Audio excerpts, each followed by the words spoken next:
जिनका आपने भी भाषण सुना है।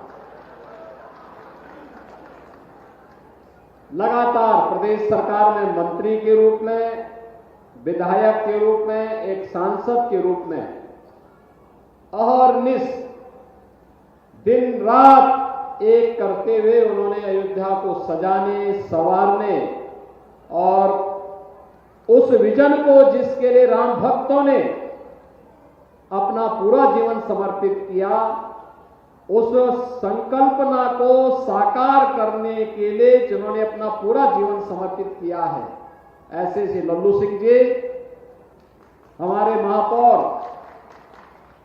जिन्होंने महापौर बनने के बाद अयोध्या के सजाने, संवारने और स्वच्छता के एक नए मानक को स्थापित अयोध्या के माध्यम से किया है। ऐसे पंडित गिरीशपति त्रिपाठी जी, जिला पंचायत अध्यक्ष श्रीमती रोली सिंह जी, अयोध्या के हमारे लोकप्रिय विधायक श्री वेद प्रकाश गुप्ता जी, माननीय विधायक बीकापुर डॉक्टर अमित चौहान जी, माननीय विधायक रुधौली रामचंद्र यादव जी, पूर्व महापौर ऋषिकेश उपाध्याय जी, भारतीय जनता पार्टी के जिला के अध्यक्ष श्री संजीव सिंह जी, महानगर अध्यक्ष कमलेश श्रीवास्तव जी, पूर्व विधायक रामू प्रियदर्शी जी, पूर्व विधायक बाबा गोरखनाथ जी, लोकसभा के प्रभारी श्री कृष्ण शास्त्री जी,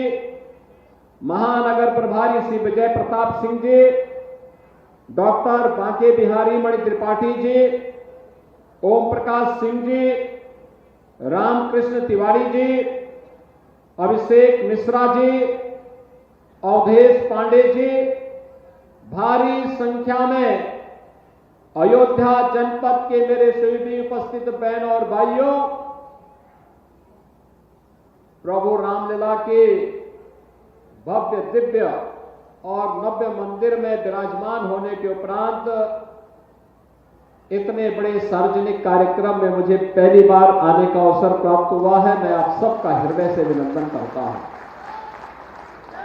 और आज का कार्यक्रम तो मैं आपका अभिनंदन करने के लिए इसलिए भी आया हूं कि अयोध्या ने फिर से अपने आप को साबित किया है आतिथ्य सेवा का। आप सोचिए कि मैं एक सप्ताह पहले देख रहा था, 22 जनवरी से लेकर के और 10 मार्च तक 1 करोड़ श्रद्धालुओं ने प्रभु रामलला का दर्शन अयोध्या धाम में आकर के किया। और प्रभु की ऐसी कृपा, प्रभु की ऐसी कृपा कि इतना शांतिपूर्ण तरीके से, इतना सौहार्दपूर्ण तरीके से दर्शन हो सके, सुगमता के साथ, सुरक्षित तरीके से, स्वच्छतर तरीके से, और आतिथ्य सेवा का भी अद्भुत उदाहरण अयोध्या धाम वासियों ने किया है। मैं उन सभी का हृदय से अभिनंदन करता हूं और इस दिन को देखने के लिए जो अवसर हम सबको प्रदान किया है, इसके लिए प्रधानमंत्री मोदी जी के प्रति बार बार कोटि कोटि अभिनंदन और अभिवादन करते हुए आभार भी व्यक्त करता हूं। बहनों भाइयों, आज अयोध्या का नाम पूरी दुनिया के अंदर गूंज रहा है, गूंज रहा है ना। आज हर कोई अयोध्या आना चाहता है ना। जो लोग पहले बोलते थे कि परिंदा भी पर नहीं मार पाएगा, अब 1 करोड़ श्रद्धालु तो ऐसे ही आ गए। बोलते थे ना, पहले लोग बोलते थे ना, अब आप देखो 1 करोड़ तो आज भी मैं आया था, पूरा भरा हुआ है, पूरा भरा हुआ है। मैं हनुमानगढ़ी जी का भी दर्शन करने के लिए गया था और रामलला जी के भी दर्शन करने के लिए गया था, और मैं आगामी रामनवमी की तैयारी देखने के लिए भी आया था। अभी से तैयारी हमारी होती है। अयोध्या को दुनिया की सुंदरतम नगरी के रूप में स्थापित करना है। आप मुझे बताइए, अयोध्या के लिए कार्य हुआ है ना? आप मुझे बताओ, इस सपा की सरकार होती, क्या एयरपोर्ट बन गया होता क्या?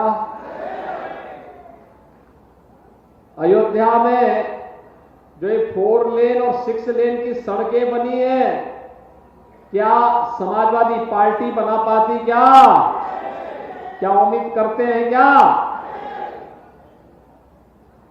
ये सुरक्षित माहौल और स्वच्छता का जो मानक आपने अयोध्या में देखा है, क्या ये सपा बसपा या कांग्रेस के लोग दे पाते क्या?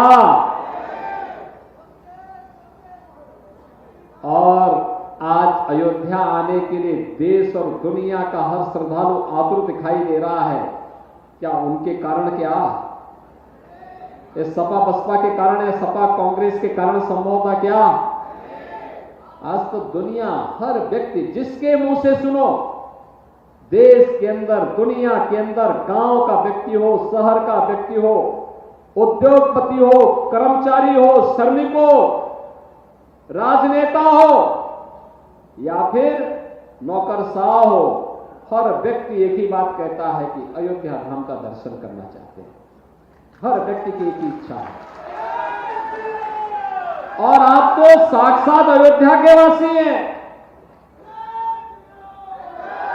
आपका जन्म और जीवन और पूरी पीढ़ी तर गई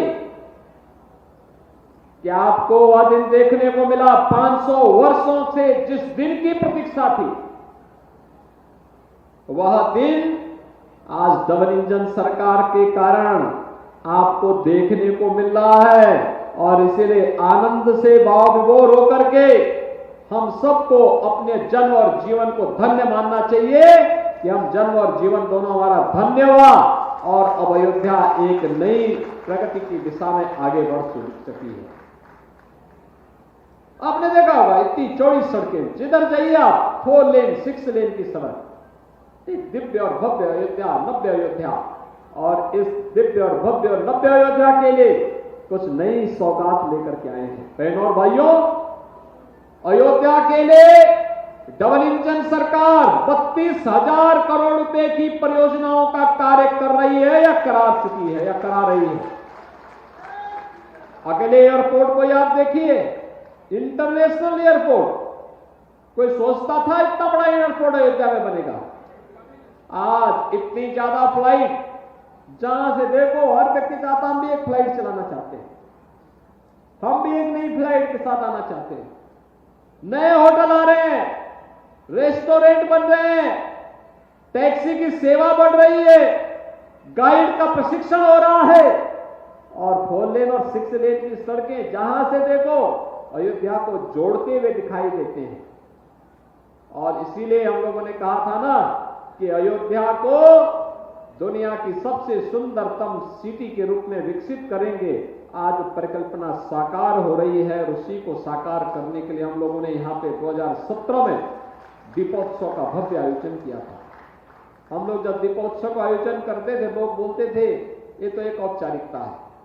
हम कहते थे औपचारिकता नहीं है, ये भगवान राम के आगमन के पहले की तैयारी है।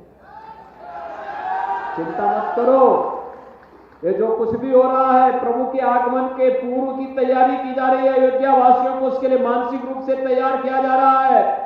और मैं तो हमेशा आता था, प्रधानमंत्री जी हमेशा पूछते थे अयोध्या में क्या हो रहा है। और देखो, दीपोत्सव के कार्यक्रम में प्रधानमंत्री जी स्वयं आए थे। इस वर्ष तो 54 देशों के राजदूत भी आए थे। नया घाट, राम जी की पेड़ी, क्या भव्य और दिव्य रूप में हम सबके सामने है। कोई कल्पना करता था ऐसे होगा? राम पथ, भक्ति पथ, धर्म पथ, कोई सोचता था ऐसा होगा? और टेढ़ी बाजार से जो फ्लाईओवर बने हैं, मल्टी लेवल पार्किंग बने, कोई सोचता था अयोध्या में ऐसा होगा?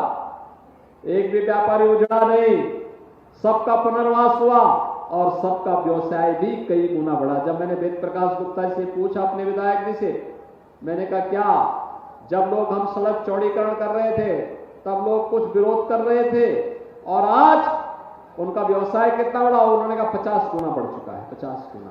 भाइयों बहनों, ऐसे ही प्रगति होती है। और आज अयोध्या को कुछ नया देने के लिए आए हैं। लगभग 1100 करोड़ रुपए की परियोजनाएं और इसमें भी सबसे महत्वपूर्ण परियोजना है 40 मेगावाट के सोलर प्लांट का उद्घाटन और 40 का शिलान्यास। आप सोचिए, ये सोलर सिटी, अयोध्या तो सूर्यवंश की राजधानी थी। भगवान राम तो सूर्यवंश में पैदा हुए थे और सूर्यवंश की राजधानी देश की पहली सोलर सिटी बन रही है। इसकी भी मैं बधाई देने के लिए आज आपके पास आया हूं। यानी पहली सिटी दुनिया की सोलर सिटी बन रही है और वो अयोध्या धाम हमारा बन रहा है। अयोध्या धाम सोलर सिटी, भगवान सूर्य के ये रोशन से रोज जो धूप होगी, इसी से यहां की सड़कें जगमगाएंगी, स्ट्रीट लाइट जलेगी, लोगों के घरों में बिजली जो जलेगी उसी सोलर लाइट से ही जलेगी। पैनल लगाए जा रहे हैं 40 मेगावाट का। इससे पहले भी प्रधानमंत्री से हम लोग उद्घाटन कराया था।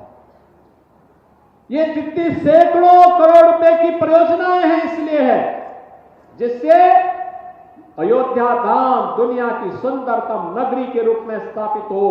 अयोध्या इसलिए भी हमारे लिए दुनिया की सुंदरतम नगरी के रूप में स्थापित करने का एक सपना है बहनों भाइयों, जिससे प्रधानमंत्री जी के विकसित भारत की संकल्पना को पूरा कर सके। और विकसित भारत के लिए विकसित उत्तर प्रदेश आवश्यक है।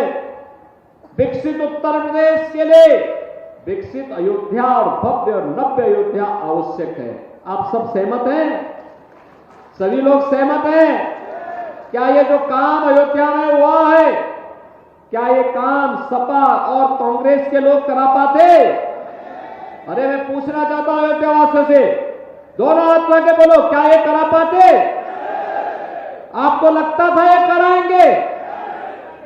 तो जब वे न आपकी आस्था का सम्मान कर सकते हैं, न आपकी आजीविका की व्यवस्था कर सकते हैं, न गरीब को अन्न योजना का लाभ दे सकते हैं, न गरीब को आवास दे सकते हैं, न उनके द्वारा किसी गरीब का कल्याण करना है, न दवा की व्यवस्था करनी है, न पढ़ाई की व्यवस्था करनी है, न किसी प्रकार की सुविधा किसी गरीब को देना है, न विकास के कार्य करना है, न नौजवान को रोजगार देना है, न बेटी और व्यापारी को सुरक्षा देनी है और न आस्था को सम्मान देना है, तो फिर इनको अपने सिर में बोझा बना करके ढोने के लिए हम मजबूर थोड़े हैं। इस बोझे को उखाड़ फेंको देश से। और इसी का आह्वान करने के लिए आया हूं। पूरा देश आज चिल्ला रहा है, एक ही आवाज में चिल्ला रहा है। उत्तर दक्षिण पूर्व पश्चिम एक ही आवाज है कि फिर एक बार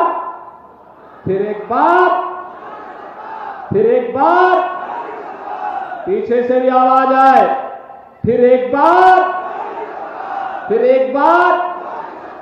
मोदी सरकार की आवाज फिर से देश के अंदर आ रही कि फिर एक बार, यानी फिर एक बार का मतलब तीसरी बार मोदी जी जब आएंगे तो देश को दुनिया की तीसरी बड़ी अर्थव्यवस्था के रूप में स्थापित करके भारत को विकसित देश राष्ट्र की श्रेणी में खड़ा कर देंगे।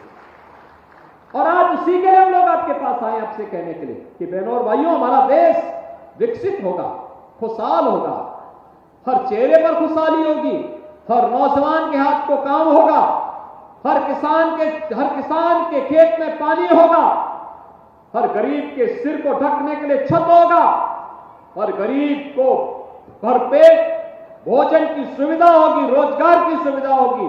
और इसी के लिए सरकार कार्य कर रहे हैं। हम बहुत शीघ्र एक फैमिली आईडी प्रारंभ करने वाले हैं। फैमिली आईडी का मतलब अब तक जिनको जो योजना की लाभ मिला है वो तो मिलेगा ही, जिन योजनाओं का वह पात्र था नहीं मिल पाया है, फैमिली आईडी उसके बारे में बताएगी और स्वतः उस योजना का लाभ लेकर उसके घर चली जाएगी। ये योजना, ये कार्ड, यही राम राज्य है। और उसी राम राज्य को आने के लिए आज हम सब आपके बीच आए हैं। और इसीलिए लल्लू जी महाराज से मैंने कहा, देश को छोड़ो, केवल पहले अयोध्या धाम में ही बैठ करके अब जनता जनार्दन के बीच में जाकर के इन उपलब्धियों के साथ जाइए। लल्लू महाराज से सब खुश है ना? सभी लोग खुश है ना? सभी लोग खुश है ना? तो इसीलिए उनको लेकर के एक बार फिर मैं पकड़ के लेके आया हूं उनको कि भाई अब कुछ दिन कथा वार्ता अयोध्या धाम में ही हो। सब सहमत है ना? तो उनको फिर से पार्टी ने यहां प्रत्याशी बना दिया और वे फिर आए हैं पूरा अखाड़ा सजाने के लिए। सभी लोग सहमत है ना? सभी लोग सहमत है ना? ऐसा सरल, सहज और मिलनसार व्यक्तित्व, एकदम रामधुन में मस्त रहते हैं। पूरे देश के अंदर जाते हैं कि पहचान वो रखते हैं अयोध्या का, और उन्हीं के प्रस्ताव पर हम लोगों ने नाम भी बदल करके अयोध्या रख दिया, जिले का नाम भी और कमिश्नरी का नाम भी। देखो, प्रभु सारा काम कराते रहते हैं अपना। माध्यम कोई बनेगा, सांसद, विधायक, महापौर, जिला पंचायत अध्यक्ष, ये लोग बनेंगे माध्यम, लेकिन काम तो प्रभु का ही होता है। राम मंदिर का फैसला होना था, प्रभु ने पहले प्रेरणा दे दी दीपोत्सव में कि दीपोत्सव करा रहे हो तो कम से कम नाम तो ठीक कर लो पहले। अयोध्या रख दिया था ना नाम, और अयोध्या नाम रखने से बड़ा फायदा हो गया था जिस दौरान।